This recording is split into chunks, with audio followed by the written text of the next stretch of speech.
Hi, I'm Carlin Borisenko. In early 2020, I was the knitting Democrat who accidentally went viral on the internet for going to a Trump rally and then left the party. I became the conservative darling, was on all the shows, traveled around the country, and then realized that conservatives were no better than Democrats. If there's one thing that I've learned, it's that both political tribes are two sides of the same coin. But it wasn't all bad. On my journey, I became obsessed with understanding the woke ideology and the culture war. I broke the story of the city of Seattle doing segregated training with its employees. How bad has this stuff become? The city of Seattle has now put out, I'm not kidding you, this is according to Dr. Carolyn Borisenko, who's an organizational psychologist. The city of Seattle asked its white employees to voluntarily spend a day off in a training about their internalized racial superiority. I broke the story that led to the first ever federal lawsuit against critical race theory in the schools. I broke the Coke Be Less White story, one of the biggest anti-woke stories of all time. It got over 30 million views. Coca-Cola's corporate headquarters even had to change their outgoing voicemail. Throughout the past few days, you may have seen inaccurate reporting on the content of our recently launched diversity, equity, and inclusion training program. I exposed the schools in Burlington, Vermont for grooming middle school children live on the internet. They called me an unwoke cult leader for that. And the Vermont Human Rights Commission slandered me publicly as being a hate channel. I even got called a hero in Breitbart for exposing that the Washington Post was writing a hit piece on Christopher Rufo. I have broken story after story after story about what's going on in the public schools, from Cambridge, Massachusetts, to autistic sex education, to the Department of Education in Michigan, literally training teachers all over the state how to groom children.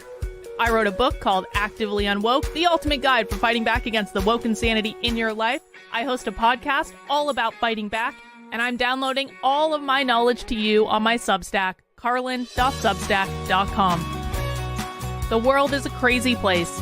We are literally surrounded by cults on all sides. On this show, we're going to do a deep dive into all aspects of the culture war, and I will show you the dark, dystopian underbellies on both sides. Here are the commitments I'll make to you. I will always tell you the truth. I will always bring you receipts. And if you stick with me, I promise you will see the world differently. Welcome to the cult. Please mount that like button for me and subscribe if you feel so inclined.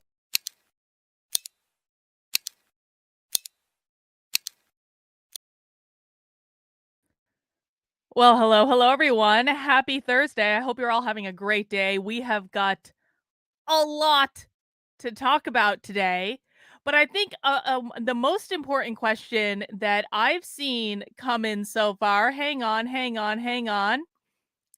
Who's sending a $400 super chat today? I don't actually think it was Al here who said it. I think it was someone else. But Fish Addict, that's who said it. Now listen, guys. $400 super chats are not required.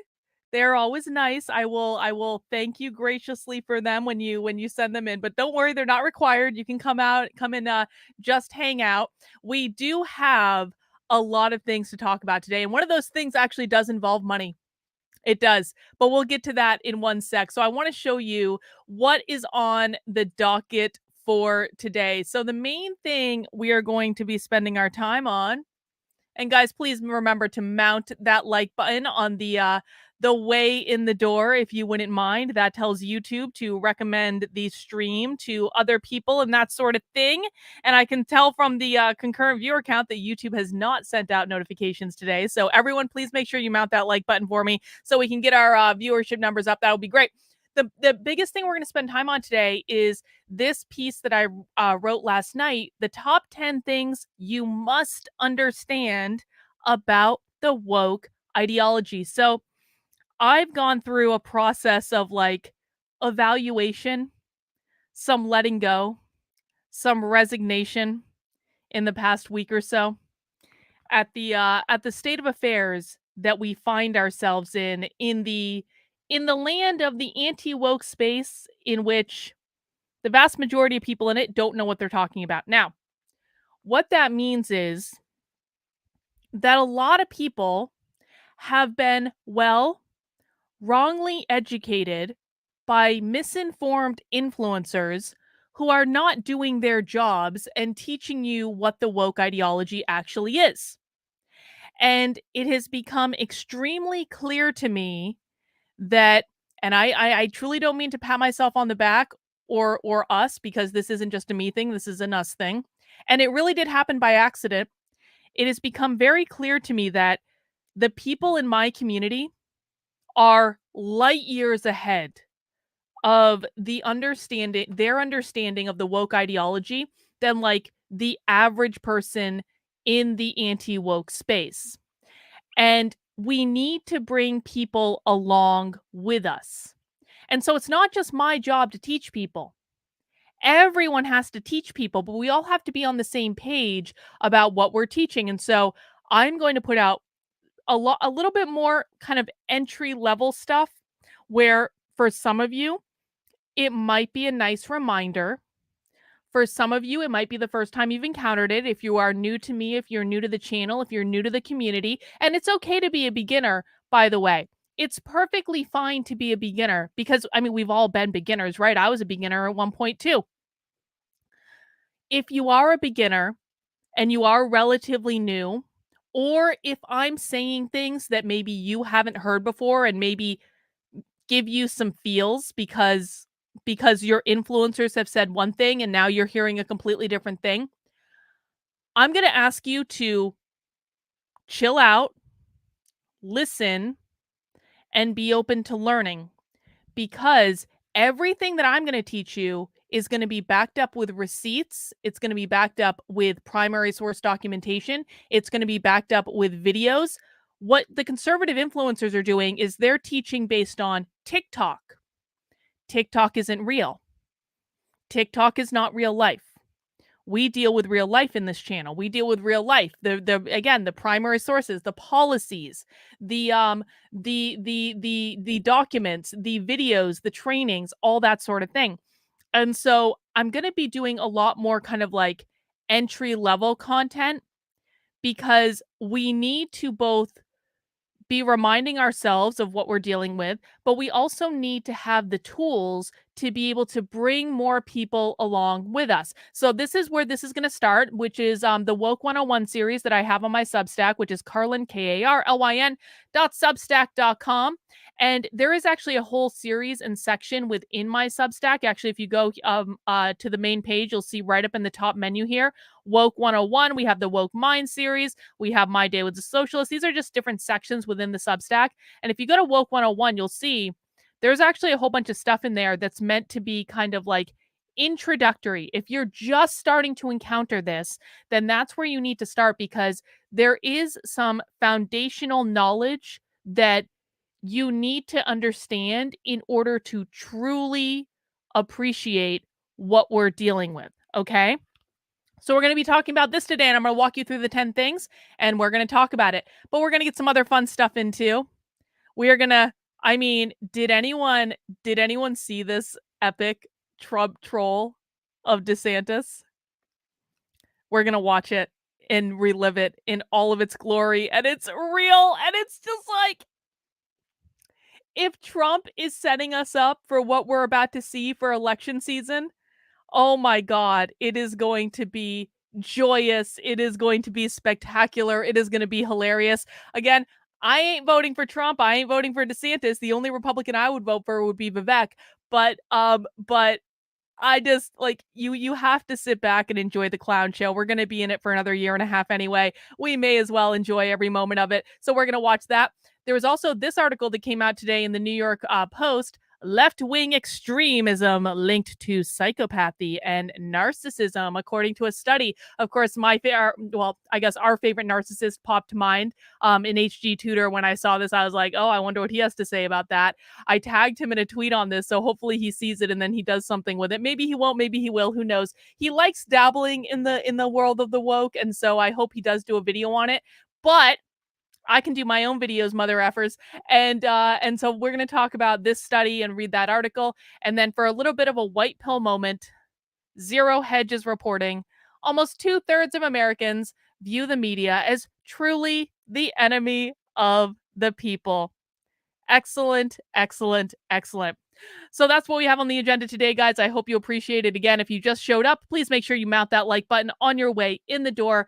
I stream live at 5 p.m. on Monday through Friday. On Saturdays, we go live a little bit later. We've got some special stuff coming up on Saturday, though. I'm going to tell you about that in a second. But our usual Saturday stream starts at 6 p.m. because it's my weekend, too, and I have other stuff to do on Saturdays, all right?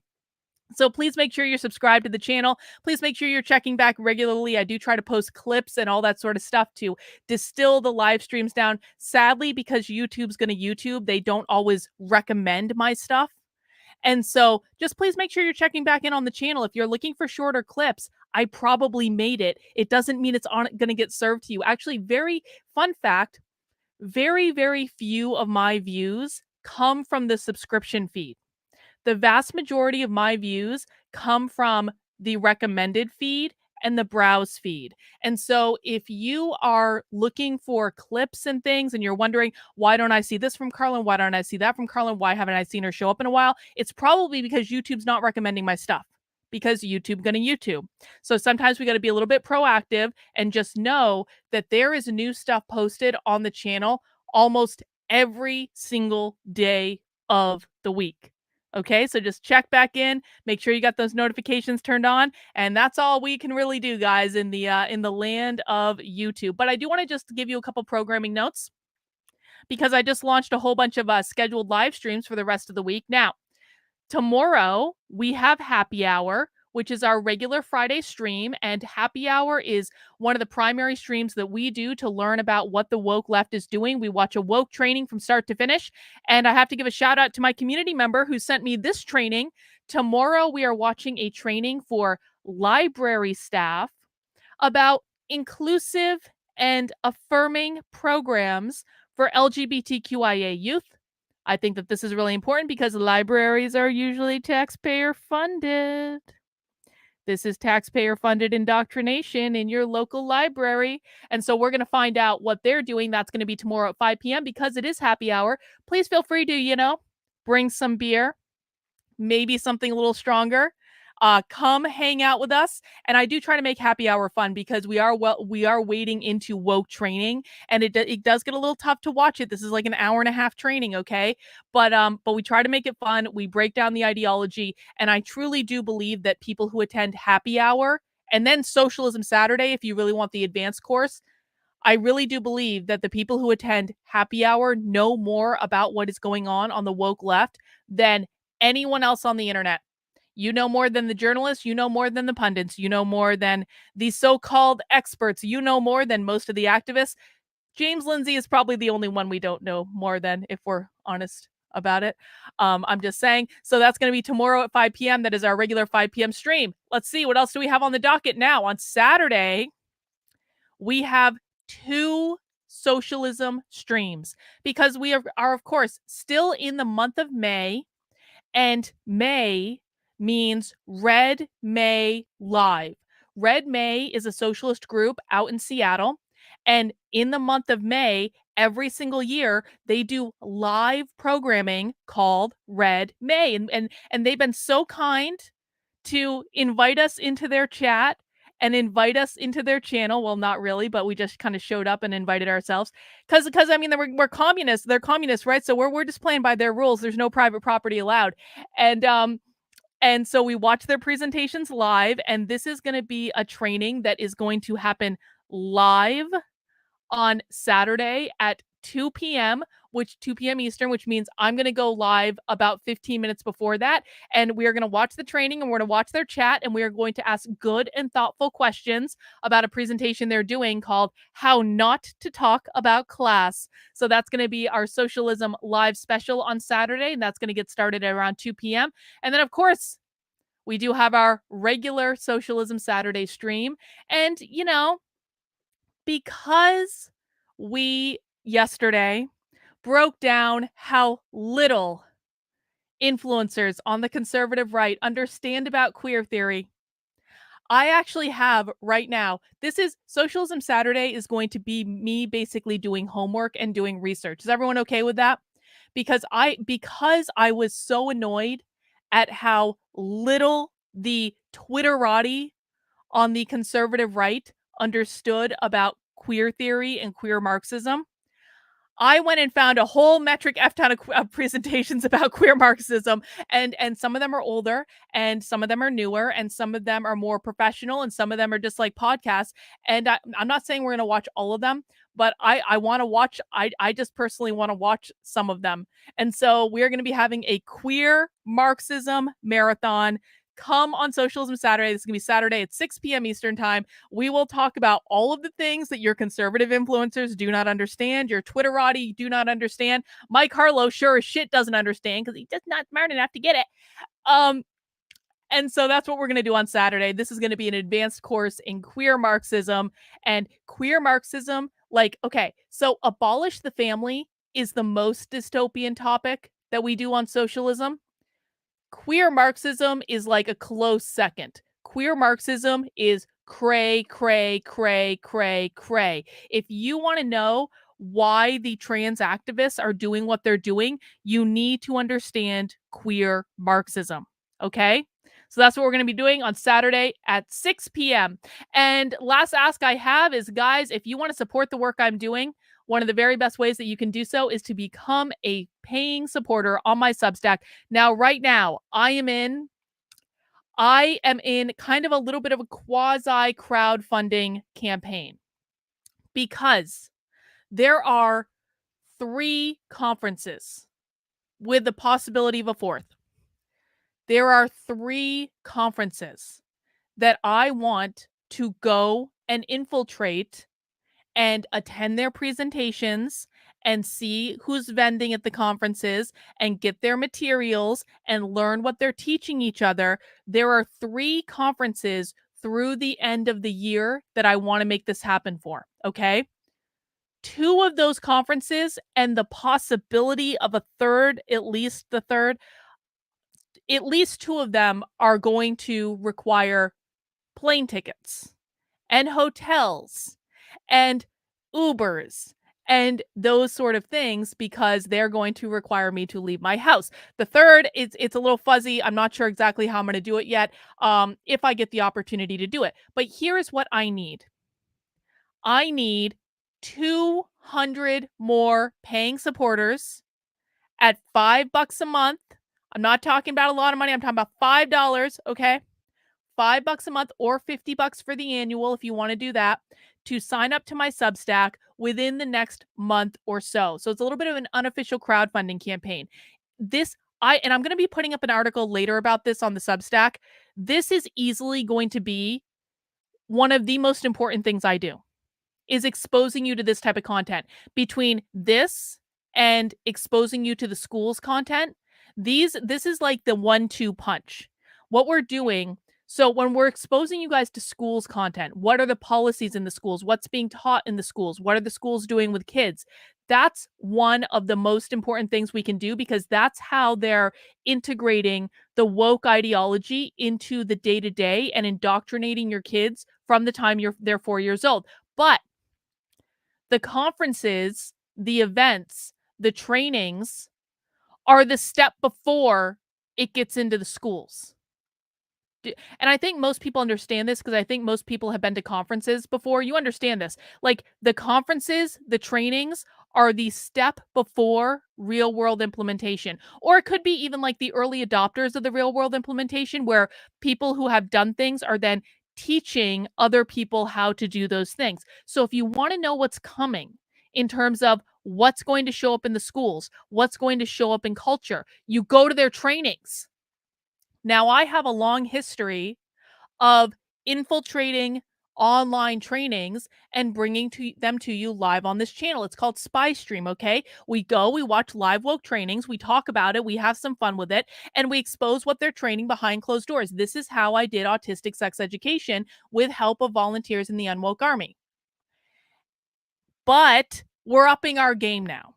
We are expanding beyond, and this was inspired by the Socialist Reproductive Justice Conference that I infiltrated about a month ago. We are now expanding beyond a one-off Zoom presentation that we can do virtually to entire events. I really do think that this is going to be massively important. However, I really need your help in order to be able to do it. 'Cause it's not cheap, okay? Let me just level with you guys.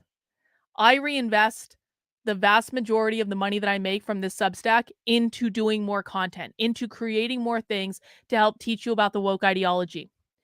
To do these conferences, I'm gonna have to buy plane tickets. I'm gonna have to pay for hotel rooms. I'm gonna have to do Ubers. We're gonna have to get technology. There's pretty much always okay, there's always going to be more than one person involved.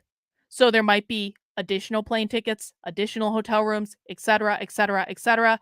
And of course, we're spending our time and quite frankly, sometimes putting ourselves in the vicinity of Antifa and characters like that to be able to bring you this information. What we ask in return is that you help us out by funding it. The best way to fund it is by signing up for a paid membership to the Substack, which is carlin.substack.com for $5 a month, $50 a year. There are other ways that you can support as well. Head over to 4 ways you can support my Unwoke activism, and that's going to give you some links. You can sign up on Locals, you can sign up on Patreon, you can make a one-time gift through the website. But I am trying to build out the supporter base on the Substack right now, so that is where the priority is. And you know, a lot of it's going to go and be reinvested back into doing these events. And I just really hope I want to hit 200 new supporters in the next month to be able to do this, guys. We're already 30. I only announced this the other day, and we've already got 30 people that have signed up, over 30 people now, which is awesome. And I'm really appreciative. And I'm going to write a post later today outlining this more in depth and explaining why this is important. And I really hope people see, because this is why this is why we're ahead of the curve. This is why we know what's coming when your influencers and your pundits don't know what's coming, because we watch these trainings. And so if I can get the information from these trainings and get them out to the world, this is going to be so beneficial. So that's what I need, guys. 200 more supporters, actually 170-ish now. And if you can help me out, again, $5 a month, $50 a year, please, please, please, please, please. I really want this to happen. Anyway, guys, more information coming on that soon. And if you sign up as a supporter on the Substack, you get access to a variety of perks, to include 2 weekly Zoom calls with me on Mondays and Wednesdays, but you also get access to movie night. And this movie night on Sunday is a special movie night where we were originally going to do something different, but in honor of Tina Turner, on Sunday at 8 p.m. in the supporter Discord, we will be watching Mad Max Beyond Thunderdome. And when you sign up as a supporter on the Substack, you not only help us to infiltrate these conferences, you not only get access to the private Zoom calls, you not only do your good deed for the day, you also get to join us for movie night in the supporter Discord. And come on, guys, I haven't seen this movie in years. I'm really looking forward to it. You know, we're doing this tribute to Tina Turner. It's going to be great. If you've never seen Mad Max Beyond Thunderdome, like, you have to come and join us. We do trivia, we talk about it. It is a great thing to do. And it just like lets us blow off steam and have some fun. We do movie night every Sunday night in the supporter Discord, and you will get access to that when you support the work I'm doing over on the Substack. And of course, I really appreciate it. All right, with that out of the way, let's jump in and let's start with our dessert. You know, we did dessert yesterday. Thank you, Bot, for that training. I appreciate it. Let me see. I'm just loading with Bot. Oh, Bot, that's a good one. That's a good one. We'll have to put that on the list if we get the crowdfunding for it, Bot. But let's go back to this. You know, let's just sometimes it's fun to eat your dessert first and then you eat your vegetables after that. So let's enjoy what happened yesterday. So, of course, Ron DeSantis announced via Twitter Spaces that he was running for president, and I didn't listen to it or anything because I don't really care. But like, I heard Twitter Spaces kept going down, and it was a really lackluster announcement, and everyone was calling it a disaster announcement. And one of the things I've noticed, has anyone else noticed this, is that, like, there's now like Trump factions within the GOP, and there's DeSantis factions within the GOP, and I've noticed that the Trump factions are way more fun than the DeSantis factions. The DeSantis factions are like so serious and the Trump factions are just like, what's going on? Like, why we're just having a good time. We're just happy to be here. And so I've definitely noticed a difference between the two. And I have to give it to Trump, man. I have to give it to him. This troll of the Ron DeSantis, and Trump really did post this. We're looking at Truth Social right now, and that is Donald Trump's account. And let's just listen to it. If you missed it, let's just listen to what Donald Trump posted last night after Ron DeSantis's failed announcement. Hi, everyone. Welcome to our Ron DeSantis Twitter space. Hello? Is my microphone working correctly? George, can you just wait while we... Hello? Can you hear me? We can all hear you, George. Can you just hold on for a second? Hilfa, I don't think they can hear me. I can hear you fine, George. Just speak to the I don't think George knows how to use Twitter. Hello? Can you hear me now? Can I please make my big announcement now? Everyone just... Hello? Just shut up, George. Can somebody just mute George? Dick, could you try not to cough on the... Okay, so how are we going to take out Trump, you guys? Guys from the FBI, this is not a private call. This is a public Twitter space. Everyone can listen in. God damn it. Anyway, guys, we invited everyone to this this Twitter space so Governor Ron DeSantis could... Everyone just shut the hell up so I can make my announcement, okay? You go, girl. Wait, the devil is gay? So what? Everyone in this call is gay. I happen to know every single one of you has a secret gay lover hidden in your closet. Mein Führer, ich kann nicht zulassen, dass die Soldaten, die für Sie Guys, can we please just calm down? So anyway, guys, I just wanted to announce that I'm... Okay, I can hear the governor very well. Shut up, Would you please shut up already? I'm running for fucking president, okay? Yeah, we kind of already knew about it. Know, Governor. Congratulations, Governor. Well, that concludes our Twitter space for today. Thank you to all of our... Hold your horses, Elon. The real president is going to say a few words. The devil, I'm going to kick your ass very soon. Hitler, you're already dead. Dick Cheney, sounds like you'll be joining Hitler very soon. Klaus Schwab and George Soros, I'm putting both your asses in jail. And Ron DeSanctimonious can kiss my big, beautiful 2024 presidential ass. Trump 2024, baby. Let's go.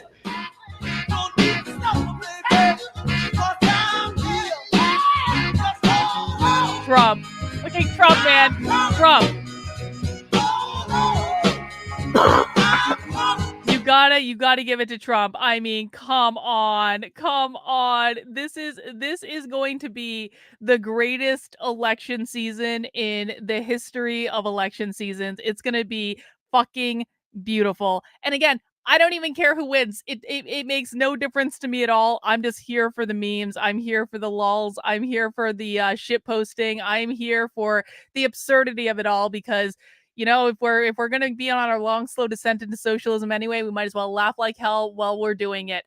Well, guys, let's dig into the main article that I wanted to talk about today.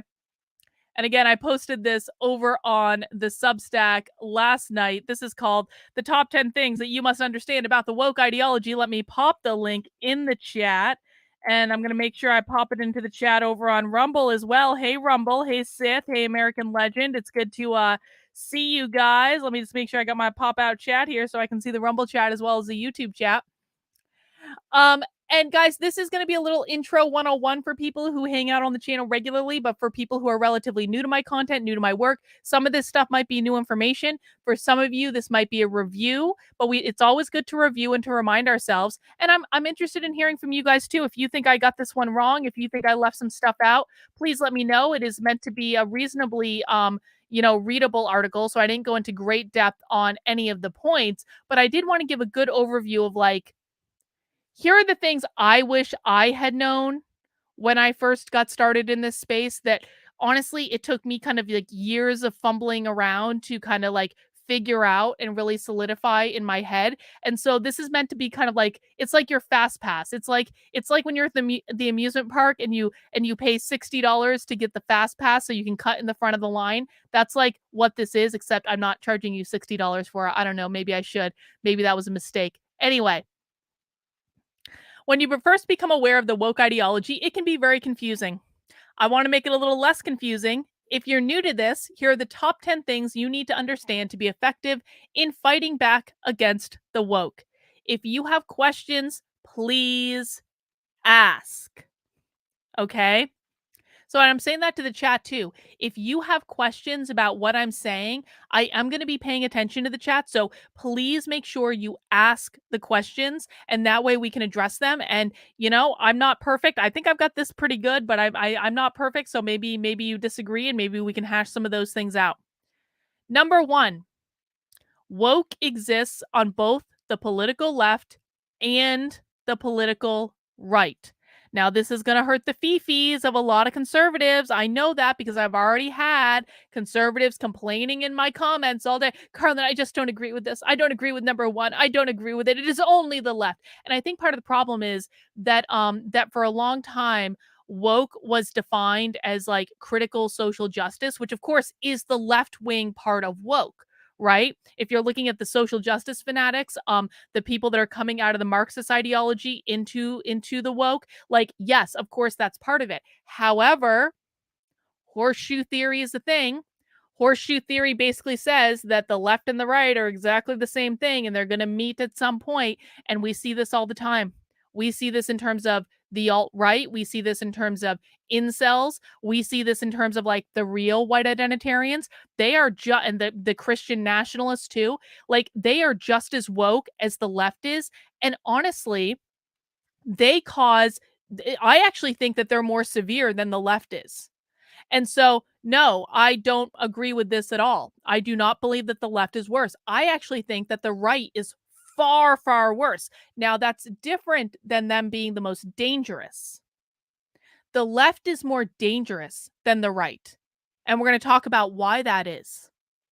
But in terms of like which side is worse, the right is far worse than the left. I'm sorry. If I had to choose between living in a world created by the authoritarian left or a world created by the authoritarian right, I would choose the left every single day of the week. I've talked about this before. I have been canceled significantly more by the conservative woke right than I ever have been by the left. And it's not even close. It is light years beyond what the left has done. And now, to be fair, in an ideal world, I wouldn't choose to live in the world created by the authoritarian left or the authoritarian right. I don't want any authoritarianism. I think they all suck. Okay. But if I had to choose, I would choose the left. And that's not to say that the left is ideal, but that's just the way it goes. The reason that I say that woke exists on the right and the left is because I define woke as authoritarian. It's the easiest definition that you could possibly have for this. And yes, it is exactly what it is. The woke ideology is authoritarian because it wants to control what you think, what you say, what ideas you can consider, how you live your life, things like that. Woke wants to restrict you. It wants to demand your conformity and your subservience. It wants you to fear what will happen if you don't comply. And that is true of both the right and of the left. Autumn, what are you talking about? No progressives have invited me on their shows. That's not true, Autumn. I mean, it is true that conservatives have doxed me. That's 100% true. But leftists have also doxed me, Autumn. I had a run-in with trans activists that were doxing me too. So don't think that only comes from the right. It comes from the left as well. And I ain't been invited on no progressive shows. I'm not sure I would go on even if I was invited, but I'm just saying I haven't been invited. Vosh can suck my dick. I will never go on that show. Absolutely not. Not in 8 billion years will I go on that show. No. Anyway, Vosh is the authoritarian left. But this does exist on both the right and the left. And even if you look at the political compass test, guys, you can see that the political compass test it has two axes, right? It's left versus right, and then authoritarian versus libertarian. You can have authoritarian on the left. You can have authoritarian on the right. You can also have libertarian on the left. You can have libertarian on the right.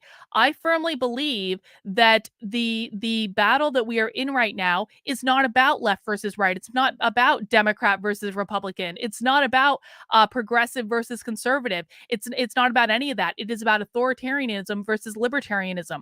I have much less of a problem with a socialist who will leave me the F alone than I do with a right-wing conservative who wants to control the words that come out of my mouth. Like, I have no problem with, socialists and communists taking over the state of Vermont, because like 75% of the people in Vermont are fully bought into like socialism. Like, I mean, that's actually statistically accurate. And so, like, if the socialists and the communists wanted to go and take over the state of Vermont, but they didn't force anyone to stay there, and they wanted to create their own little socialist utopia in the state of Vermont where everyone agreed and everyone wanted to be a part of it, and they didn't force anyone to stay, I would actually have no problem with it. As long as they're not coming into New Hampshire and trying to take over New Hampshire and saying, we are demanding that you adhere to our socialist ideology.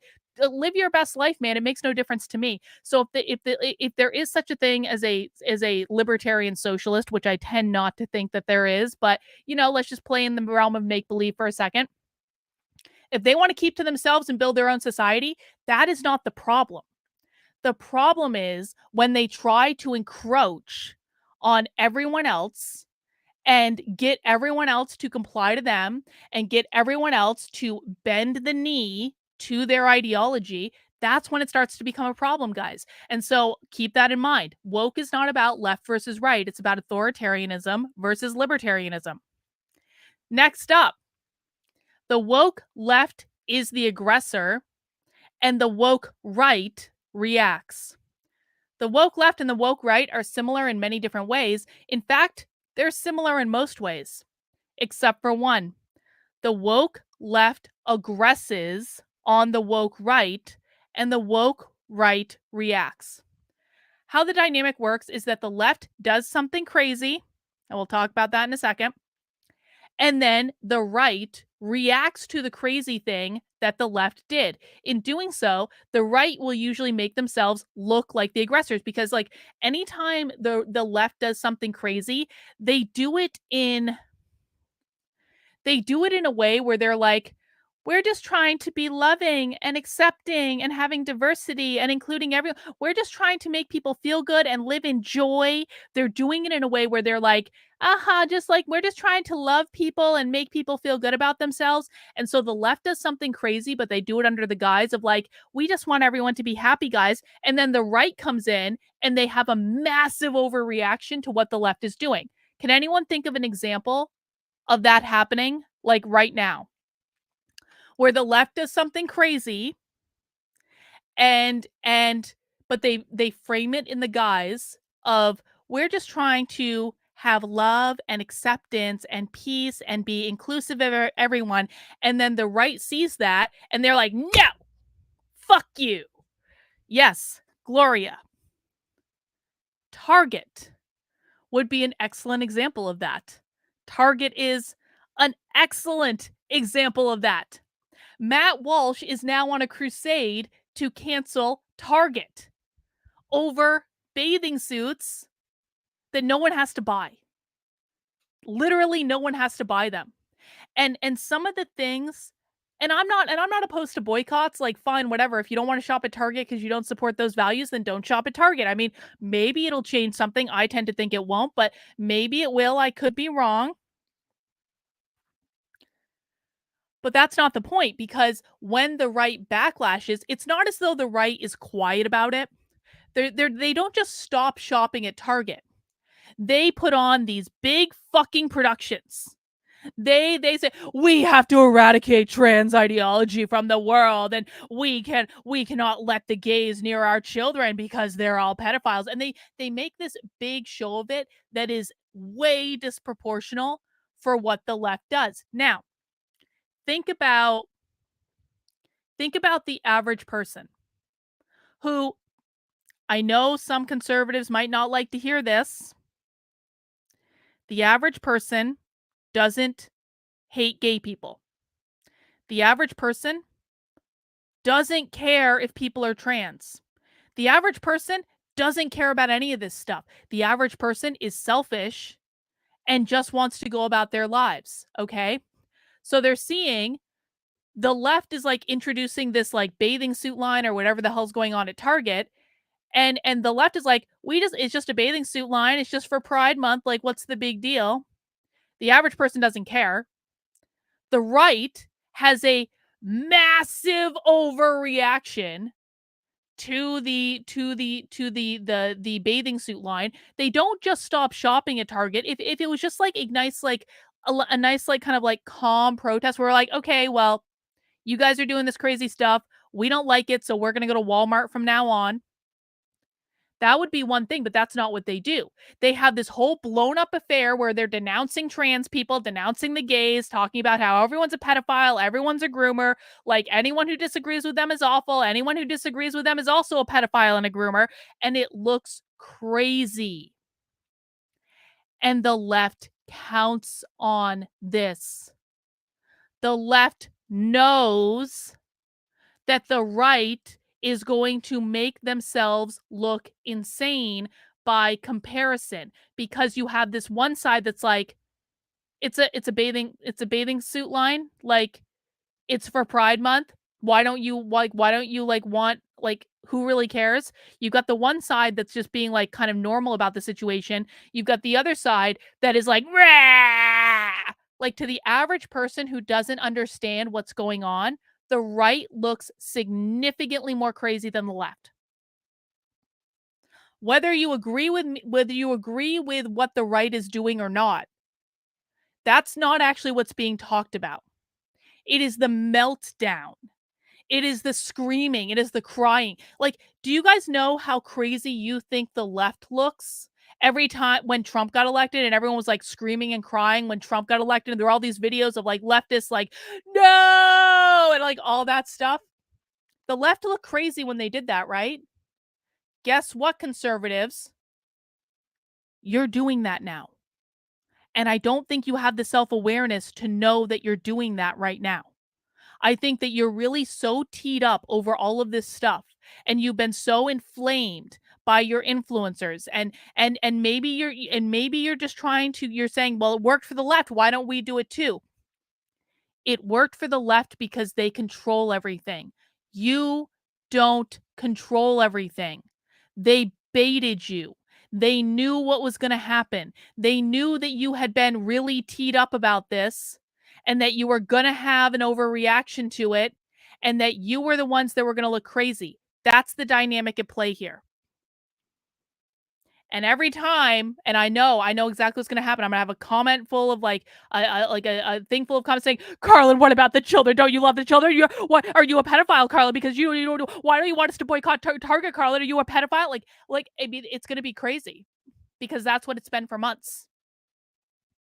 The left counts on that. They do something crazy. You overreact. The left was actually the aggressor in the situation, but because of your disproportionate overreaction, you look like the aggressor.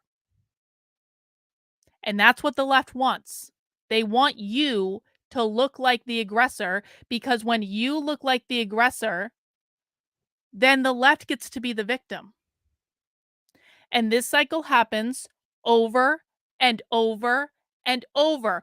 Well, Pineapple Girl, here is the reality of the situation. They are going to use the conservative overreaction to take away your parental rights. So you're not even helping your case there. Yes, this is correct. This is what narcissists do.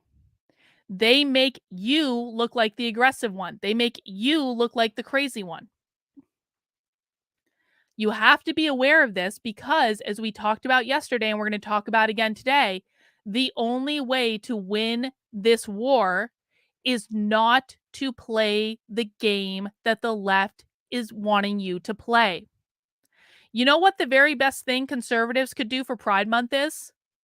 Not talk about it. Not talk about it at all. In fact, I actually had someone on my Twitter. Let me pull this up,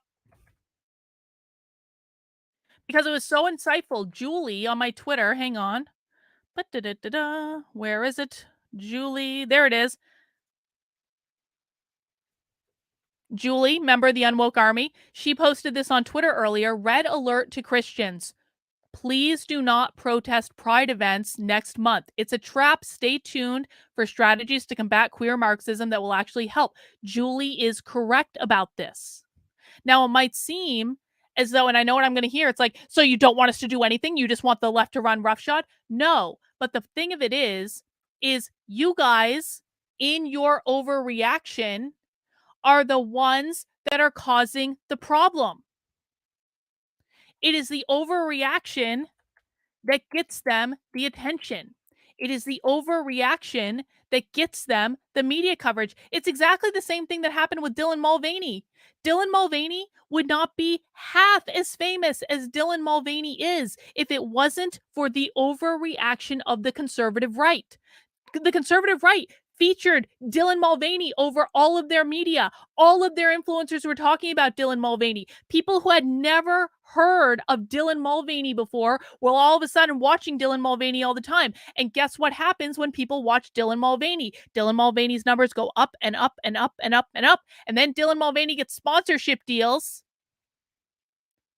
The conservative right puts so much money in Dylan Mulvaney's bank account, it is ridiculous. And it's going to be exactly the same thing with Pride Month. I understand that should there be a whole month dedicated to who people are sleeping with? Probably not. Probably not. But this is not what this is about. This is about trying to get you to react. The very best thing that you can do during Pride Month is don't talk about it. Don't feed it energy. Don't give it publicity. Don't dedicate show after show after show after show after show to it. It's not going to stop it. It's going to happen regardless. Just let them do the crazy shit that they're going to do and don't give it air. Exactly, Landshark. The first rule of Fight Club is don't talk about Fight Club. All publicity is good publicity, guys.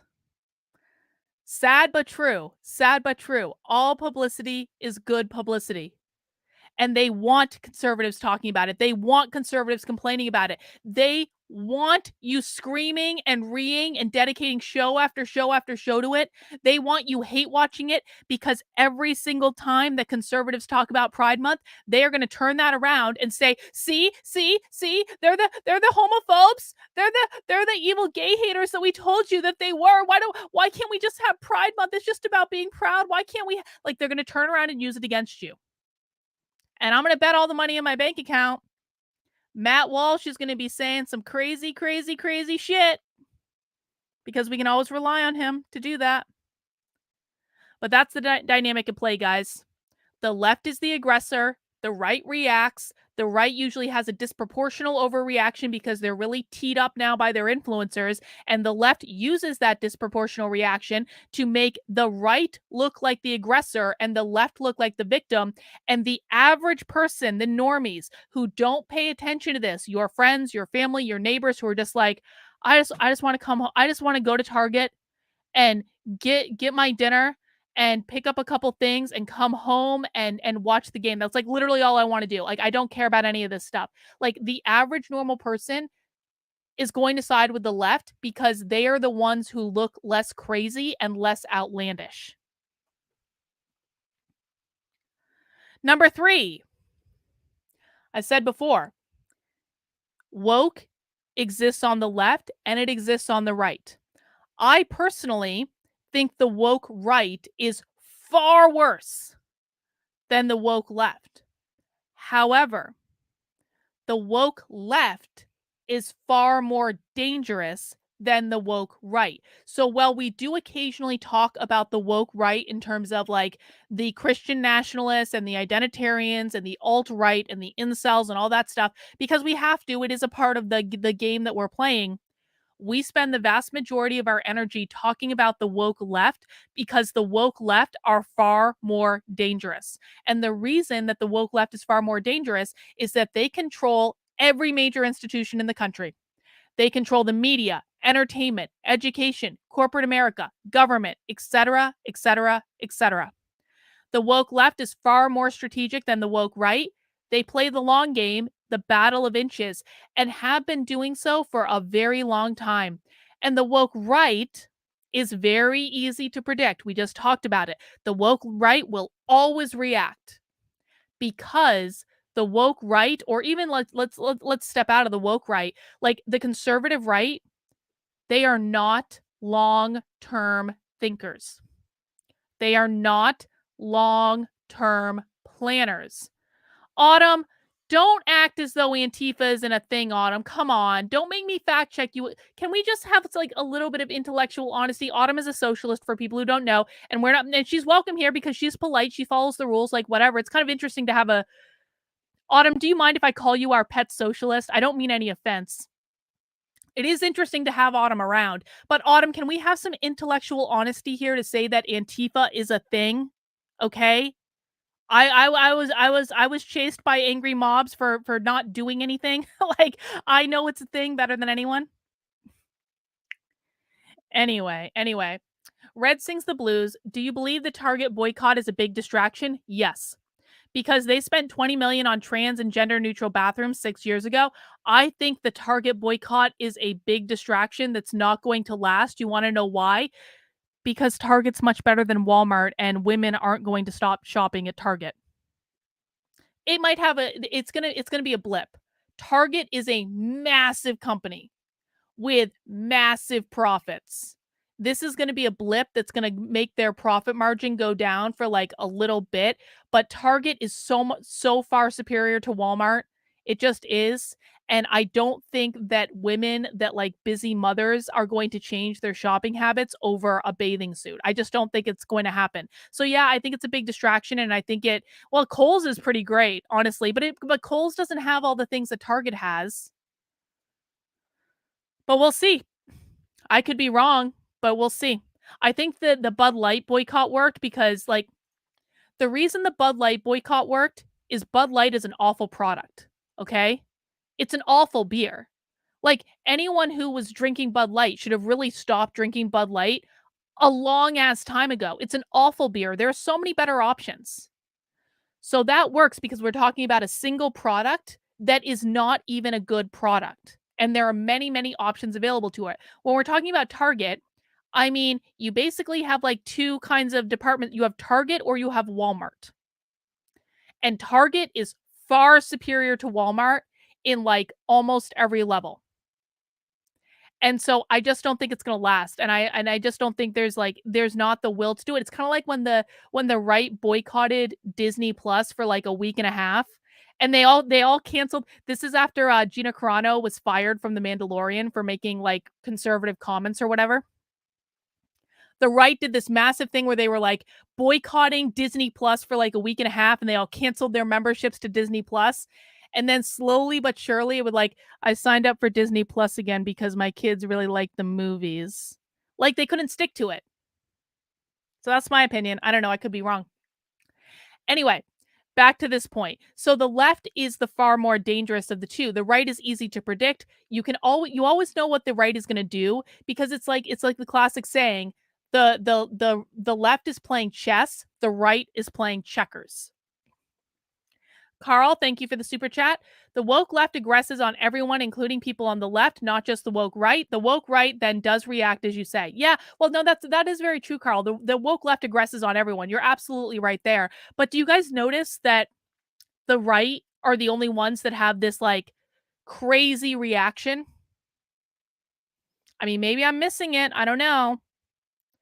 But if there were more types of people having the overt reaction that the right has, it wouldn't be as much of a problem. But it's just in this one segment of the right where they have this reaction, and that makes them look crazy. So the woke left is more dangerous, but here is the thing that keeps me up at night. Let's say we get the woke left out of power. Let's say by some miracle, we get them out of power in government. We defund the government schools. We take over entertainment. We take over media, like independent media rises, whatever. We get the woke left out of power. The thing that keeps me up at night is this. Who do we replace them with? Because if both the left and the right are woke, then we get the woke left out of power. We can't replace them with the woke right, because that's exchanging one type of woke for another type of woke. So, and I don't know the answer to this question. This is the thing that I'm like, oh shit, like we really are fucked, because we don't have anyone to replace them with. Moving on. This is a basic one. Everyone who watches the channel regularly should know this. Number 4 thing that you need to know about the woke ideology.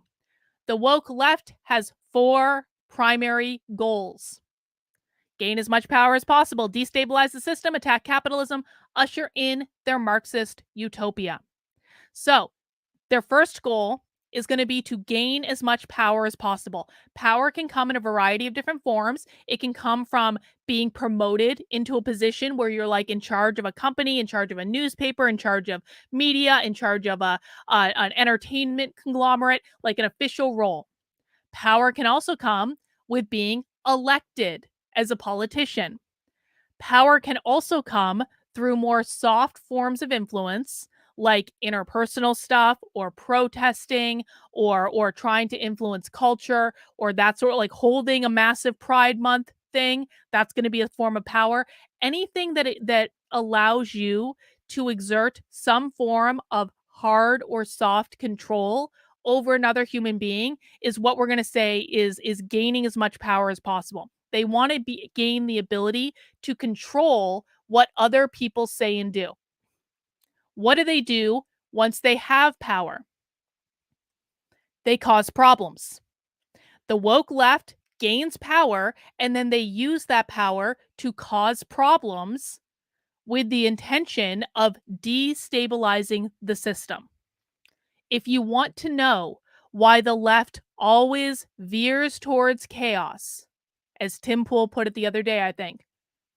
Why do they always try to make things worse? Why do they always defend people who are doing the indefensible? Why do they always like seem to cause problems?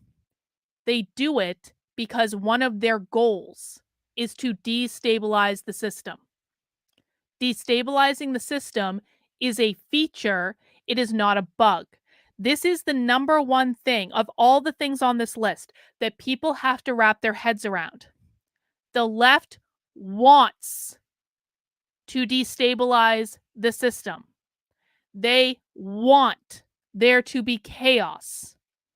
They want to cause problems, because the only way that they are ever going to get from our capitalist society to the Marxist society that they want to have their red revolution, the only way to go from capitalism to Marxism is by causing problems and destabilizing the capitalist society. They can never get to Marxism if they don't cause problems, okay? So that's what they do. They gain as much power as possible. They use that power to destabilize the system. Once they have caused problems, because their ultimate goal is their red revolution, they blame capitalism for those problems. Capitalism is the cause of all of this. Capitalism is the cause of the 2020 riots. Capitalism is the cause of George Floyd getting murdered. Defund the police. The police are installed by capitalism. That was an actual argument that they made. Everything is the fault of capitalism. Everything. The reason they're doing this is because they want to spin up society against capitalism. Once you understand this, you are going to be able to see it over and over and over and over and over again. And then once they spin up the general public against capitalism, they say, maybe we should try something else. Maybe we should try Marxism. Would anyone like to try Marxism? We'd like to try Marxism. Those are their goals. Every single thing that the woke left does is trying to meet one or more of these goals. Please memorize this list. Gain as much power as possible. Destabilize the system. Attack capitalism. Usher in their Marxist utopia. All right? Let's keep going. Number 5. This is one of the key things they do to blame capitalism. White supremacy has nothing to do with skin color. Does anyone watching right now, I'm honestly just curious, does anyone watching in the chat, either on YouTube or on Rumble, and of course we've got Odyssey and Rockfin as well going, Does anyone in any of the chats believe that white supremacy is about skin color? And I can understand why you would, by the way. I used to believe it was too. Did I post this? Yes, this is on my Substack, Trendlin. While we're waiting for answers to come in, let me just pop the link in the chat. A lot of people believe that white supremacy is about skin color. And it would make sense if you did. But white supremacy is about capitalism. And the reason they do this is that the woke left uses language as one of their greatest weapons. They screw with the language. And you're going to see this clearly if you come and join us for Socialism Saturday on Saturdays at 6 p.m. And we're doing an extra Socialism Saturday at 2 p.m. this weekend. They mess with the language. They speak in code that only they understand. And you have to literally learn how to speak socialist. When you start watching socialist content, it does not make sense at all because they are speaking a different language.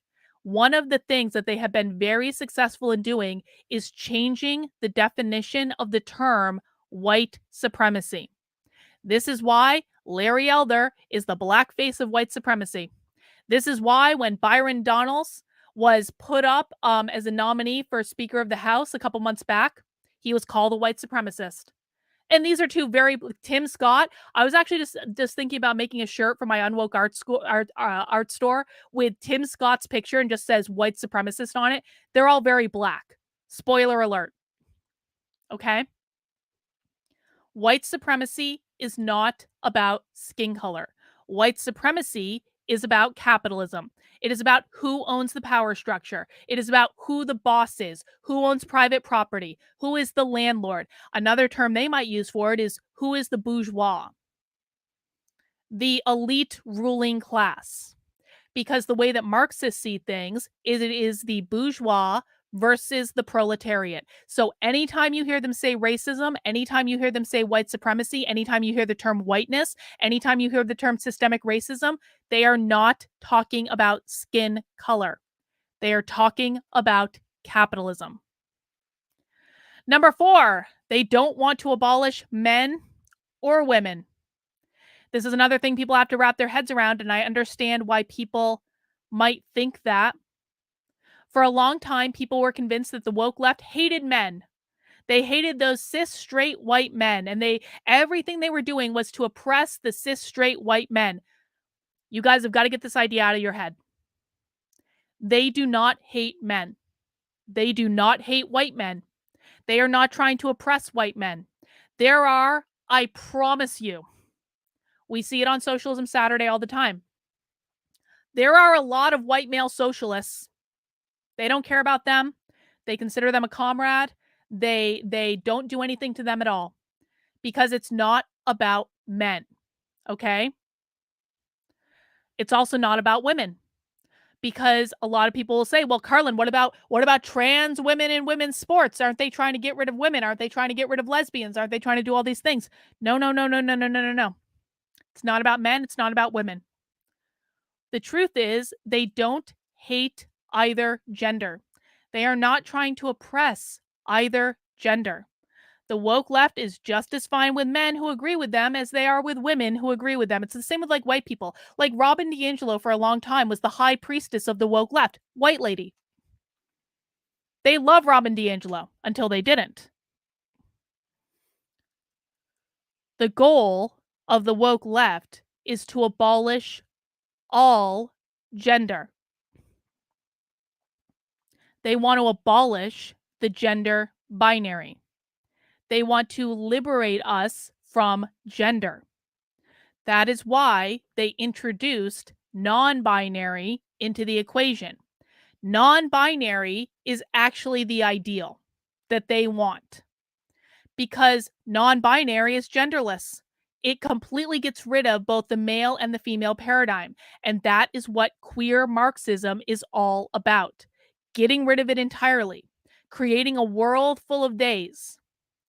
Is anyone confused when they see the pronouns and the pronouns are like she, they, or he, they? They do that to dip their toe into queer Marxism, to send the signal that, just because I'm saying she, I'm not really a she. I'm still abolishing the gender binary. That's why they do that.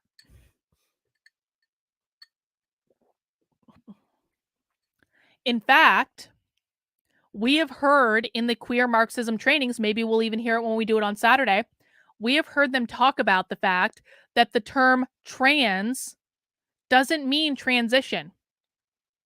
It doesn't mean they go from male to female or female to male. The way they're using it now is transform, to evolve gender, to outgrow the gender binary, to transform into something else. They want to abolish the gender binary because that is going to allow them to get at the biological family, which is another thing that we're not going to talk about today, but it's messed up if you haven't come across it yet.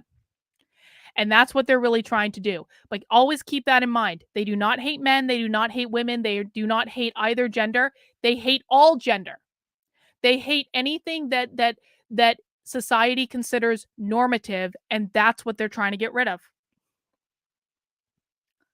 Elizabeth, thank you for the super chat. I appreciate it. Why did they stop loving Robin DiAngelo? That's a good question. I think that Robin DiAngelo made a mistake. Robin DiAngelo made a couple mistakes. Number one, Robin DiAngelo went around for years on video saying that all white people were racist. And I think when you have like a white lady giving them so much video content saying all white people are racist, all white people are racist, all white people are racist, that becomes a problem after a while, right? But the other thing that Robin DiAngelo did is she attacked her own tribe. This is going to be a fatal flaw. Because the book that Robin DiAngelo wrote after White Fragility was called Nice Racism. And in Nice Racism, Robin DiAngelo argued that the most racist people on the planet were white progressives. And I just don't think they liked that too much. I don't think that they appreciated that Robin DiAngelo wrote an entire book about how progressives are really the big problem in the room. And so Robin got kind of shunned for a couple of years. That book did not do good at all. And she's kind of recently made her grand reemergence, and we'll have to see how that goes. But yeah, Robin DiAngelo was right. But it's like me telling the conservatives, like, here's what you actually need to know about your own side. The conservatives fucking hate that. Not all conservatives. If you don't mind it in the chat, you're the exception. But it's like, no one likes to be told that their team is fucking up. And I think that Robin DiAngelo did it just a little bit too overtly.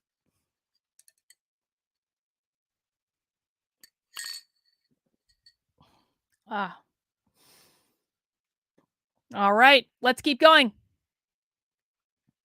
Do not confuse the symptom with the cause. We talked about this quite a bit yesterday, so this is going to be a review for people who were on the stream yesterday. But this is a common mistake you see people make about the woke left, is that they confuse the symptom with the cause of what they're doing. When they do this, you're attacking the wrong problem, okay? So it's like when you get a cold, you might have a cough. When you have allergies, as I do, you might be stuffed up. You know, your throat might feel scratchy. The cold is the problem. The cough is the symptom. The allergies are the problem. The stuffy nose is the symptom, okay? If you try to solve for the symptom, you're not going to solve the problem. You're just going to mitigate the symptom. A lot of people think that the big problem on the woke left is all of these crazy young people with crazy hair, and they're protesting and they're setting fires to things, and they're screaming and they're crying and they're having mostly peaceful protests, and they're staging their own insurrections at Capitol buildings. That's not the problem. That's the symptom, okay? The teachers who are transing the kids in schools, The books with pornography that you're all trying to get banned from libraries, those are not the problem. Those are the symptom of the problem. Those are the logical end result of all of the things that the woke left has done up until this point. All right? So, people think that the woke left are just these crazy lunatics that are always acting emotional and always screaming and crying, and that's how they get their way and that's how they get change and all that stuff. That's not what's going on. That's the symptom. The problem is that the left laid the groundwork for what they have now decades ago. Since then, it's been a battle of inches. First, they came and they took over the universities. Then, the universities gave them control of the colleges of education. And when they got control of the colleges of education, they got control of how the teachers were trained. Then, once they got control of how the teachers were trained, that got them control of the public schools. That control of the public schools then gave them control over your kids. It took decades to build a critical mass of teachers trained in their ideology. This is not something that just popped up out of nowhere. This is not something that came with emotional people screaming and crying and having crazy hair and doing protests. That's not what happened. They started back in the 30s or 40s, took over the universities, took over the colleges of education, got control of how the teachers were trained, did that to get the teachers into the schools that were trained in the Marxist ideology. And then once they got the teachers in the schools, they just kept churning out new teachers that they were all indoctrinating into the Marxist ideology before they even got into the schools to start teaching. They just kept churning these out. And this took decades, guys. This took probably 50 effing years, okay? Until they reached a critical mass of Marxist-trained teachers in the institutions. I think they hit this critical mass 15 to 20 years ago. That's a guesstimate, but the guesstimate is based off of when we started seeing equity policy formulated when we started seeing equity policy formalized within school districts, okay? So there are school districts that started having formal equity departments around 2010, 2011, 2012. Some are later than that. I haven't seen any earlier than that. There could be earlier than that, but I haven't seen any. That's not to say they weren't doing it before that, but they started formalizing it as part of like having an official equity office, having official equity administrators, having an official equity plan, having an official equity budget. They started doing that about 15 years ago. That's when they hit critical mass. But this was a long, slow march to get there. Okay? So what I want to articulate is that this was a strategic takeover. And if you do not treat them as long-term strategic thinkers, you are missing the point of what has happened. Once they got that critical mass, they started formalizing equity and social justice as a part of the administration and policies in K through 12 schools. This solidified it within the school system. And once they solidified it within the school system, that made them virtually undefeatable. And then the school system that they have taken over started graduating kids that were slowly fed this ideology their entire lives. Keep in mind, the kids graduating from high school right now have gone their entire educational career being slowly fed this ideology in a way that they don't know anything different. If you have kids in public schools, then they have been slowly fed this ideology for almost the entire time that they have been in public schools. They don't know anything different. Then those kids who have never known anything different start acting crazy, okay? They start doing the protests, they do the hair things, they have the social justice haircut, they all want to be activists. They write books and plays on sexualizing children. They get those books in the libraries. They start building organizations grounded in social justice. They have their mostly peaceful protests. They create chaos. These are all symptoms of the long march through institutions that started 50 plus years ago. So those books that you're banning, the sexualizing of the kids, the protests, those are not the problem. They are symptoms of the problem. Okay? If you confuse the symptoms with the problem, you will be solving for the wrong thing. And you'll actually, not only will you not make any progress, you will actually end up making the situation worse. Which our good buddy, Matt Walsh, does all the time. That clip is going up on the channel at some point. But you can watch it on the post now.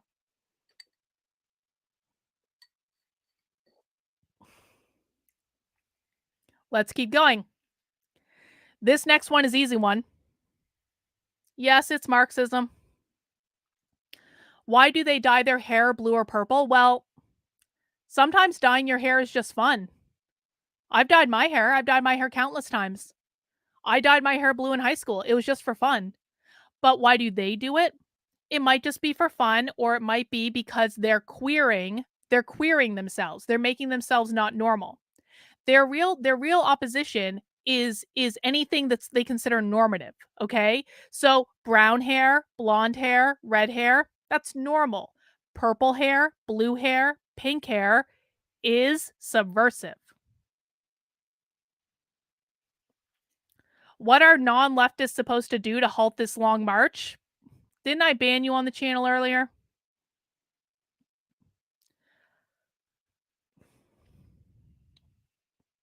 What are they supposed to do? Well, you're supposed to, the first thing you can do is learn what's going on.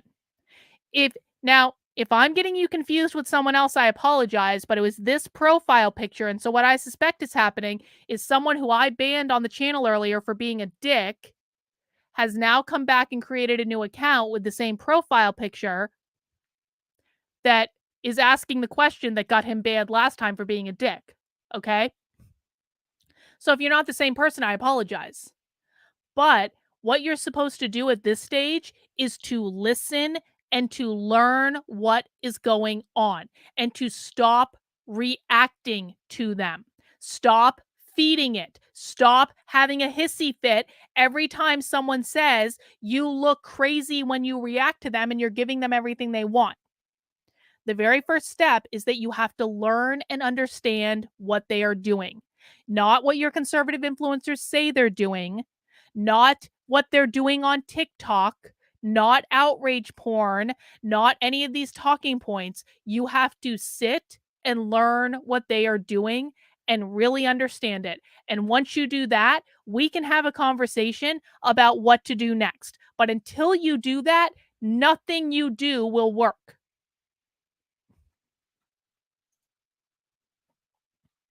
So number 8, yes, it is Marxism. I mean, there's not really even much more to this point. This is absolutely Marxism.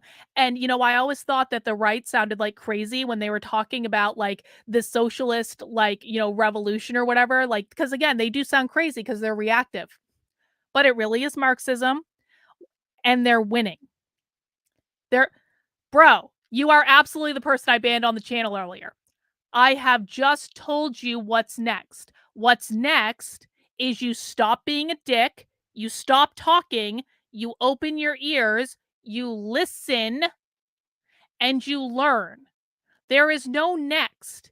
If you're not going to stop being combative, stop questioning everything, if you aren't going to keep an open mind and actually figure out what's going on, there is nothing I can give you that's going to work.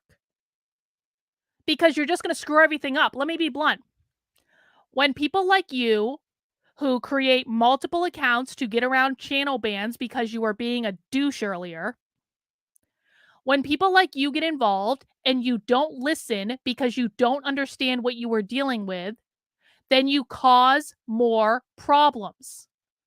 When you get argumentative, when you say, that's not true, I heard on Dan Bongino and Charlie Kirk that that's not true. When you do that sort of shit, you cause more problems. You cause more confusion. This is part of why the conservative right has no fucking idea what's going on.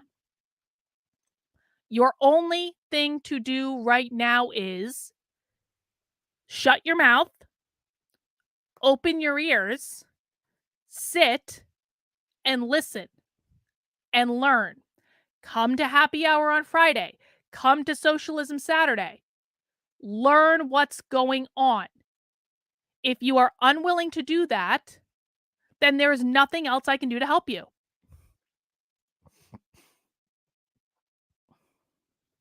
All right.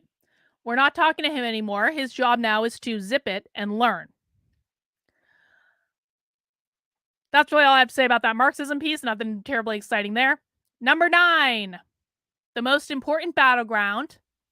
And this, by the way, will also actually answer the question that guy had that would have been answered had he sat and listened. The most important battleground that exists right now is the public schools. Everything else is a distraction. Everything else is not going to accomplish things. Now, people are not going to want to hear this. Yes, I'm assuming that you haven't done those things because it is blatantly obvious that you have not done those things. Unless, bro, let me be real clear. I will block every fucking account you have. Your only job right now is to shut the F up, stop being a dick, and listen. The next thing you say is going to get you blocked. If you had... This is why conservatives make this so fucking difficult. Because they truly cannot listen. They have no desire to actually learn. If this guy right here, and yeah, I'm going to make an example of him because we need to make examples of people who are misbehaving like children because they cannot just sit like children. If he had just shut up and allowed me to explain this point, he would have actually gotten an answer. But he's not doing that. And this is what happens every single effing time. So, bro, next time you open your mouth, you're getting blocked. Zip it, ears open, listen.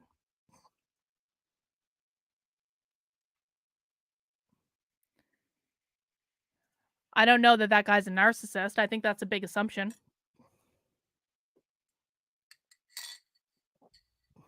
It is infuriating, though.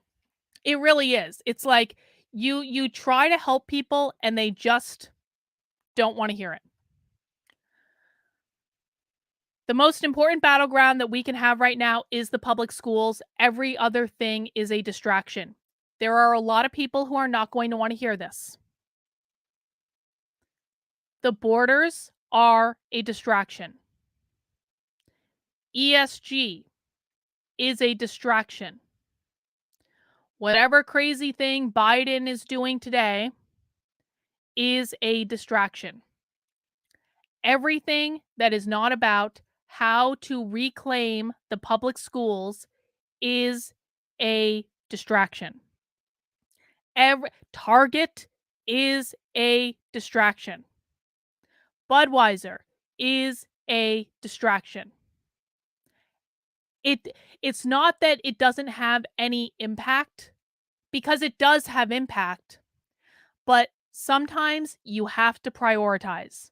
And sometimes when you identify the root cause of the problem, which is the public schools, you have to say, okay, I don't like the border situation, but the public schools are more important. I don't like this ESG bullshit. The public schools are more important. I don't like what Target and Budweiser are doing. The public schools are more fucking important. Because this is where we lose the war.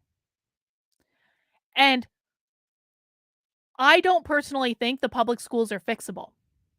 School choice is not going to fix the public schools. I have talked about this extensively before. Maybe it's time for a little review on that. We're not going to do that today. But school choice is not going to fix the public schools. I think that the only way that we can fix the public schools is by defunding them entirely. Privatize education. Eliminate the need for it, allow parents to figure it out, create pods, create homeschool things, get creative. I think there should be more investment in entrepreneurship around these issues. This is the number one thing we can work on. If by some chance any sort of person connected with venture capital or anything like that is watching right now, the number one thing that you can invest in is innovation to make homeschooling easier for parents. Think of creative ways to educate children outside of the public school paradigm. Because this is where we are losing, and this is where we are losing permanently. James Jones says, at OU over 40 years ago, one day I saw a display of white awareness, handbook for anti-racism training. Judith H. Katz was there at the time. Isn't that crazy? Because it's been around for a long time.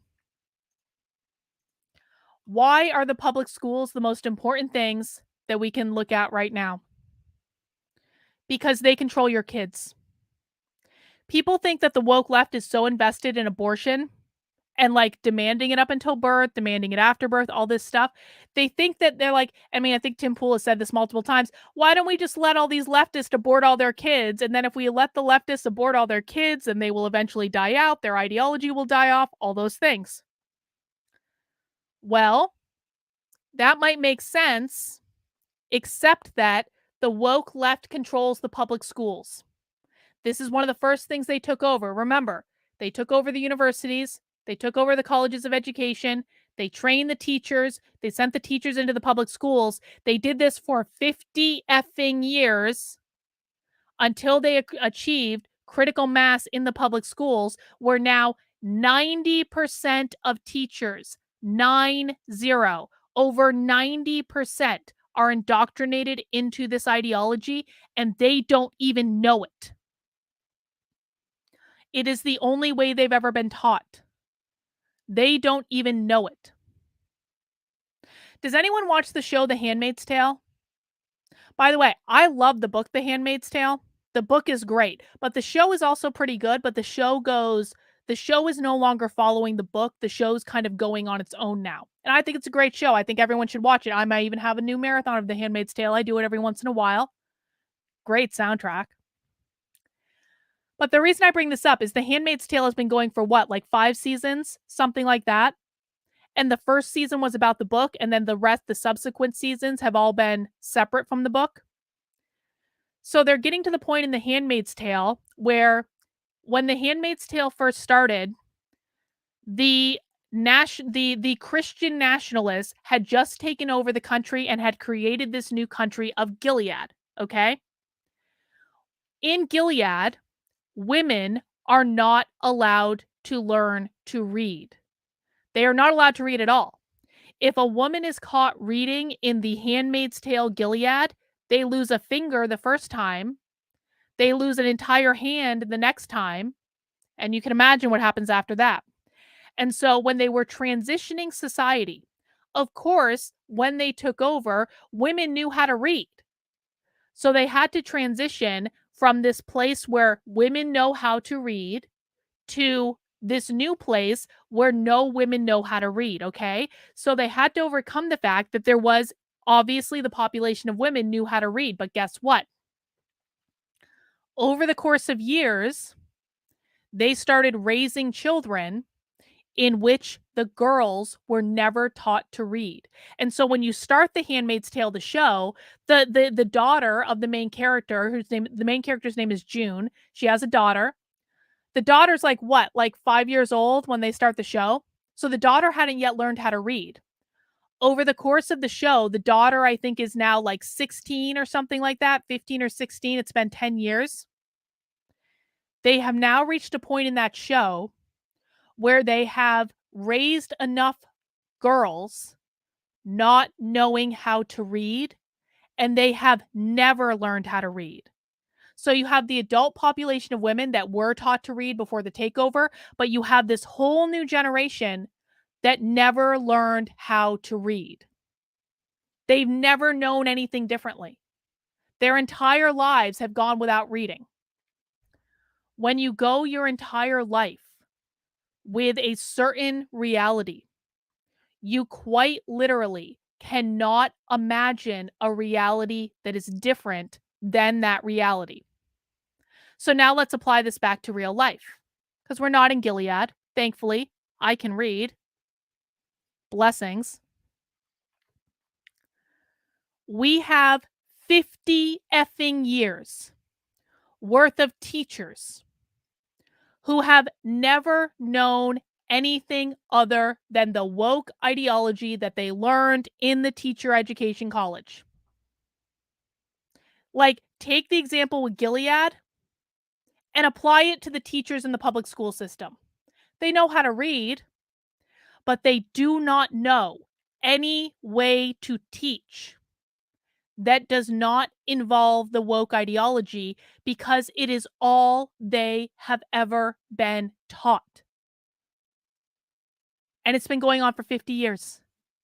It is an unsolvable problem.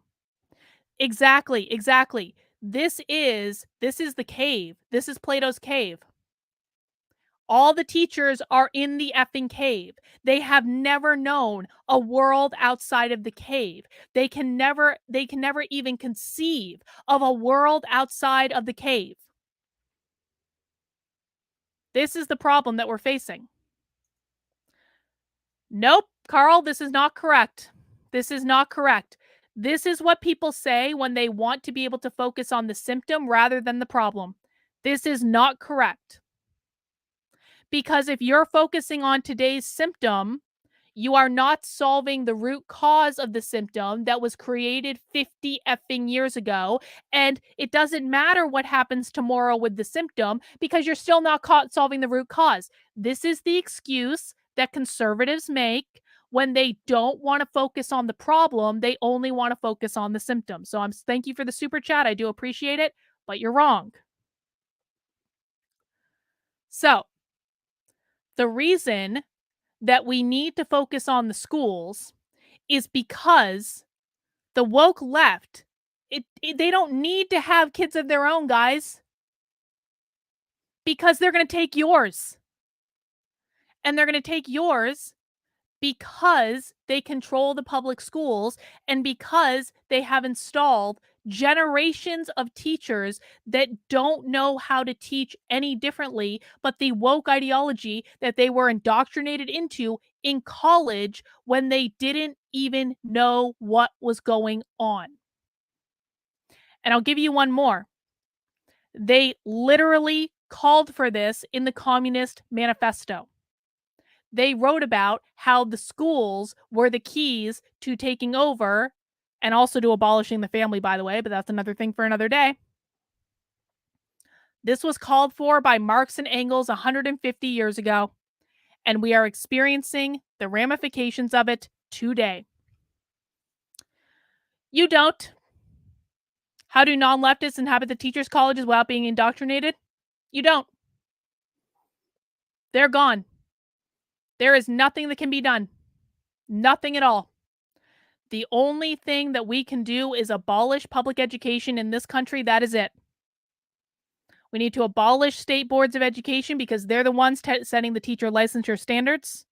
They're the ones requiring people to go to the colleges of education to get the teaching degrees. All of this needs to be abolished. That is the only solution. There's nothing else. And just to put like a timeline on it, this takes at a minimum 2 generations to fix.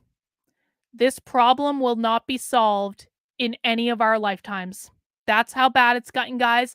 That is what happens when you focus on the symptoms of the problem rather than the root cause of the problem. When you focus on symptoms like Target and Budweiser and Dylan Mulvaney and mostly peaceful protests and books and libraries, you ignore the root cause of the problem. The root cause of the problem never goes away. The root cause of the problem just gets worse. And then if you ignore it successfully for years because you've been focused on the symptoms of the problem the whole time, eventually you get to a place where the problem is unfixable.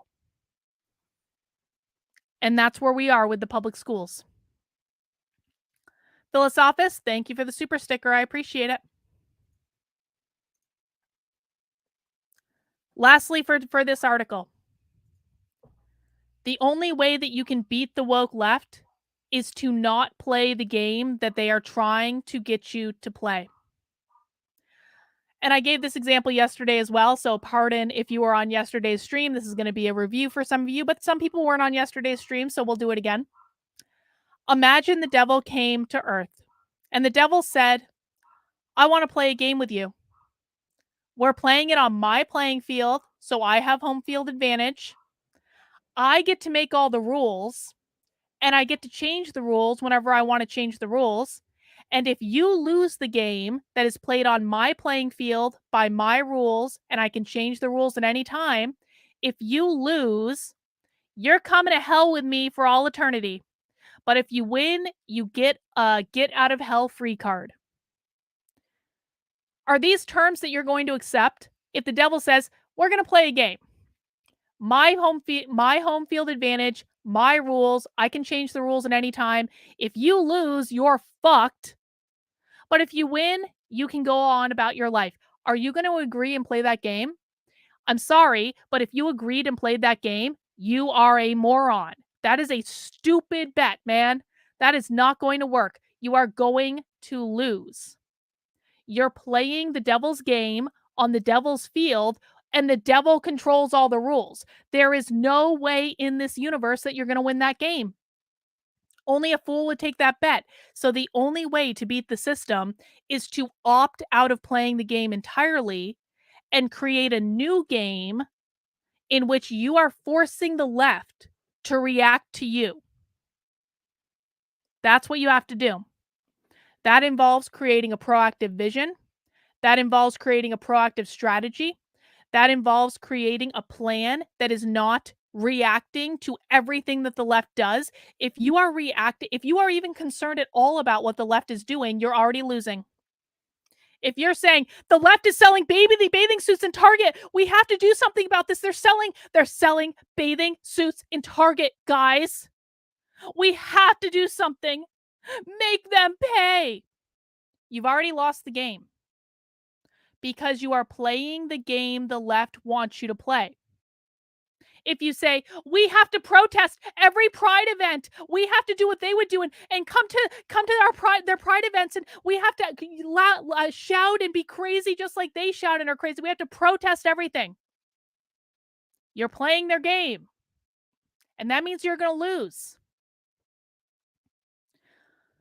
The very best thing that the right could do is to stop paying attention to the left at all. Stop paying attention to the crazy shit they do. Stop trying to call them out on their hypocrisy. Stop trying to cancel them.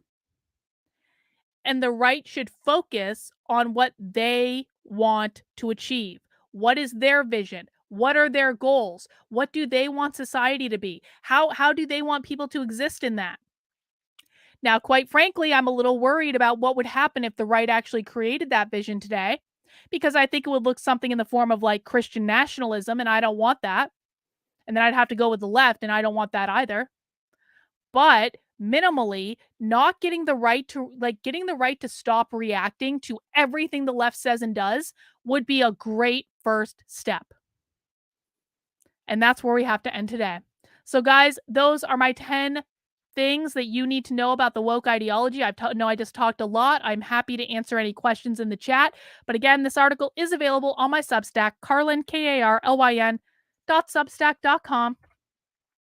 And if you care to become a paying supporter of my Substack while you're there, $5 a month, $50 a year, you are going to help me infiltrate not 1, not 2, but hopefully 3, possibly 4 woke conferences coming up to let you know what they're teaching. It's really important, guys. I am trying so hard to get 200 new supporters on my Substack at $5 a month, $50 a year, whichever works for you. And that's a goal, guys. And if I don't get those supporters, I'm just going to assume that you guys don't think the work I'm doing is valuable. And I'm going to assume that you don't want me infiltrating these conferences and getting on planes and going to stay in hotels and surrounding myself by Antifa and doing all the things I would need to do to show you what's really going on. But if you want me to do those things and you want to support the work I'm doing, please become a paying supporter on the Substack. And again, I really appreciate it. All right, guys, got a couple more things that I want to cover before we wrap up for today. I thought that this article looked interesting.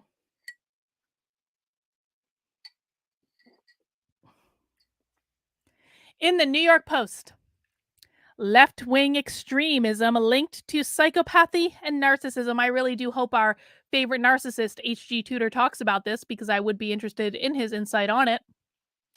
But for right now, all I'll have to do, left-wing extremism is linked to toxic psychopathic tendencies and narcissism, according to a new study published in the peer-reviewed journal Current Psychology. Based on existing research, we expect individuals with higher levels of left-wing authoritarianism to also report higher levels of narcissism. I do wonder how they're measuring that. Why doesn't that have a link? It looks like it has a link, but the link isn't working. Well, we'll look at that later, I guess. As a result of the new data, study authors Anne and Alex have coined a new term for such psychological behavior, the dark ego vehicle principle.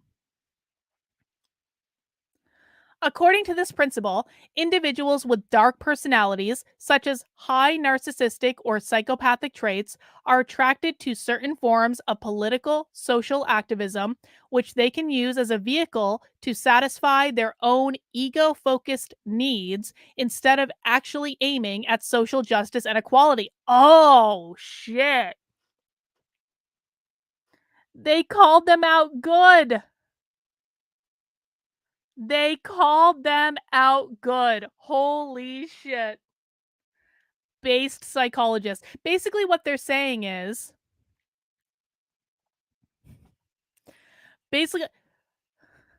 bro, you have clearly learned nothing. You have learned nothing. I don't know why you're here. I don't know why you're even bothering. You learned nothing. The goal is zip it and listen. Jesus Christ.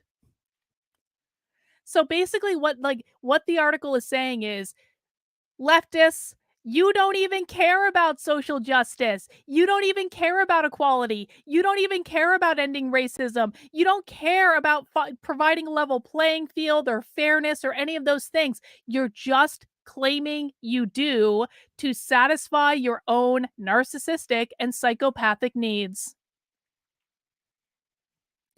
In particular, certain forms of activism might provide them with opportunities for positive self-presentation and displays of moral superiority, to gain social status, to dominate others, and to engage in social conflicts and aggression to satisfy their need for thrill seeking. So this is so many narcissistic traits all wrapped up in one. So opportunities for positive self-presentation, that's about having their facade. That is about having their facade in which they are perceived well by the world, right? And they want to be perceived as people who care about racism, people who, they just want to be a good person and they just want to help people and they just want to support people. Also, I think true with displays of moral superiority, gaining social status. Narcissists do that all the time. Dominating others. Another way you could term that would be controlling others, because narcissists have to be in control at all times. And engaging in social conflicts and aggression to satisfy their need or thrill seeking. So one of the things that I wonder how this applies, because one of the things that H.G. Tudor talks about is narcissists don't like to do things that are normal, because if they were doing things that were like normal, they'd be like everyone else, but narcissists aren't like everyone else. Narcissists are the best of the best, the most grand, the gift from God, what have you. And so they have to do like unique and special things. And I wonder if that aligns with this need for like thrill seeking. I think that would make sense. The study on left-wing authoritarianism also showed that many times they do not practice what they so loudly preach. That's why Robin DiAngelo wrote a book saying that the worst racists in the world are white progressives. Social justice is often used as a guide for these activists to behave unhinged, the research noted. I'll post the New York Post article in the chat. And guys, just so you know, you can always find my show notes at thecult.substack.com. The link is in the description below. If you want links to the things I'm reading, go subscribe to thecult.substack.com and you will get the show notes emailed right to your inbox every day before the stream so you can see exactly what I'm going to be talking about so you can decide if you want to come or not. But I am going to be looking at this study later. I'm going to go find it and do a little write-up for it, I think. An individual high in LWA might declare someone to be old-fashioned who is opposing their own progressive values, strive to suppress free speech to regulate the expression of right-wing beliefs in educational institutions, and even endorse the use of violence to reach their own political goals, the author said. Beyond using any means necessary, people of privileged backgrounds, like rich liberal white ladies, is what we're talking about. People of privileged backgrounds who are aligned with LWA often use their narcissism to make activism solely about themselves instead of achieving social equality for struggling groups. That's why all white liberal rich ladies are racist. Minority groups should be aware of narcissistic enemies within their activist movement, as well as these individuals could hijack the cause, thereby reducing the success of the activism in many ways. As grandiose narcissists typically desire fame, distinction, elevated social status, and high social importance, they can assume to strive for influential positions that involve social visibility and outreach, as well as access to financial and other resources. This doesn't sound like Black Lives Matter at all. Definitely not about Black Lives Matter. The authors also made it clear that authoritarianism exists on both sides of the political spectrum. We just talked about that. My original article has now been scientifically confirmed. I love it when that happens. Authoritarianism exists on both sides of the political spectrum, and there is a wide range of literature and research in the field of right-wing authoritarianism.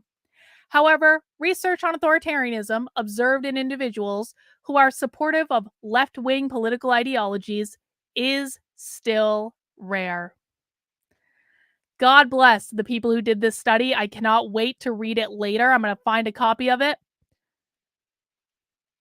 What a time to be alive. All right, guys, last thing I want to talk about before we conclude for today. This will be a quickie.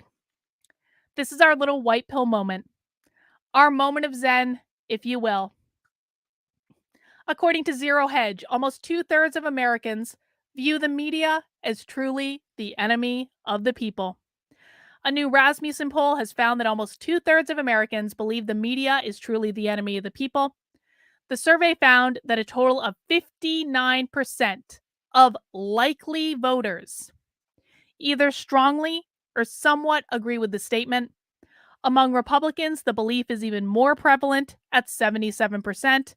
Only a slim majority of Democrats disagree. And there we have the polling numbers. And I love that they literally fucking Michael Malice, man.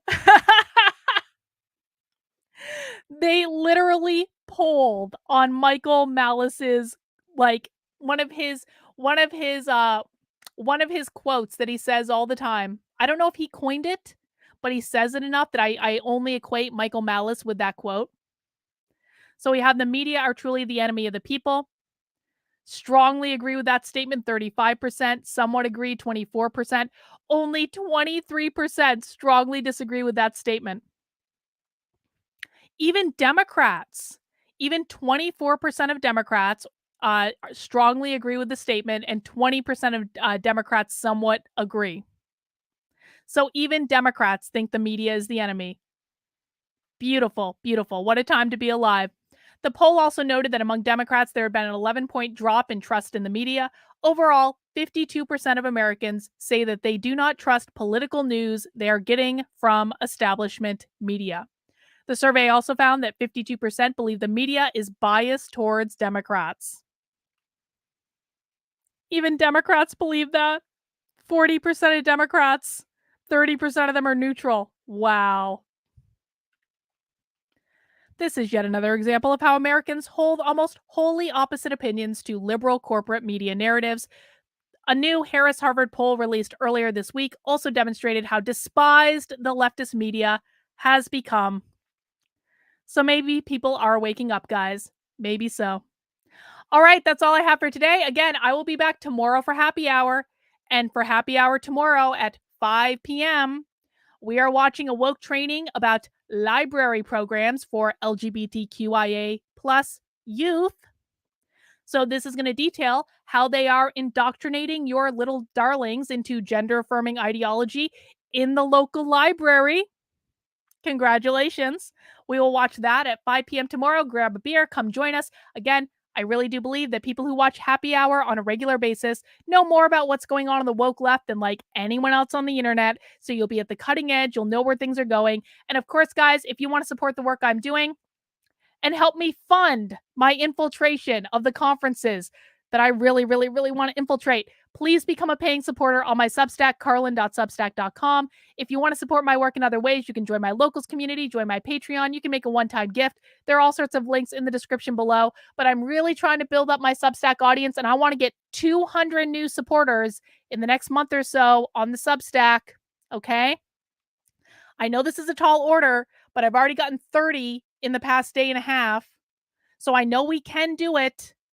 And there's a conference specifically that I need to start moving on right effing now. And you can help me do that by becoming a paying supporter. $5 a month, $50 a year. I really do appreciate it. All right, guys, I will see you tomorrow for happy hour. Take care. Have a good one. We'll see you soon. Bye.